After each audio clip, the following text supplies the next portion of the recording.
Hello friends, எல்லோரும் எப்படி இருக்கீங்க? இந்த சேனலை இப்போ தான் நீங்கள் புதுசாக பார்க்குறீங்கன்னா, இல்லை தொடர்ந்து பார்த்தாலும் கண்டிப்பாக லைக் பண்ணி, ஷேர் பண்ணி, அப்படியே கமெண்ட் பண்ணவும் மறக்காதீங்க. சப்ஸ்கிரைப் பண்ணிவிடுங்க.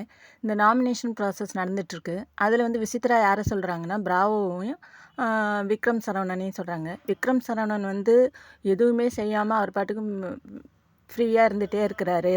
ஆல்ரெடி எல்லாருமே அவரை செட் ப்ராப்பர்ட்டி அப்படிங்கிற மாதிரி தான் பேசுகிறாங்க. ஆனால் அதை அவர் புரிஞ்சிக்காம அதை அப்படியே கண்டினியூ பண்ணிகிட்டு இருக்காரு. இவ்வளோ நாள் வெளியில் இருந்துட்டு வந்த பிராவோ வைல்டு கார்டு மூலமாக உள்ளே வந்தார். வெளியிலேருந்து பார்த்துட்டு வந்தவர் அவரும் அப்படியே தான் இருக்கார். அதனால் நான் அவங்க 2 பேரையும் நாமினேட் பண்ணுறேன் அப்படின்னு சொல்லியிருக்காங்க.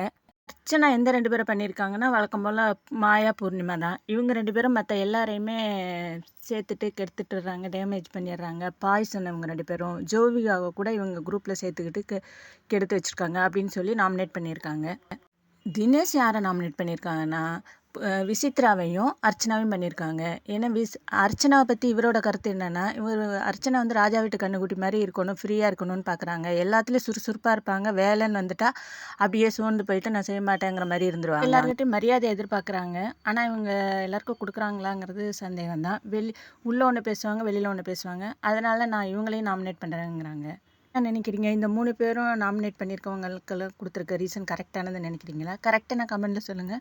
அப்படியே இந்த சேனலை மறக்காமல் லைக் பண்ணி சப்ஸ்கிரைப் பண்ணிவிடுங்க. அவ்வளோதான்.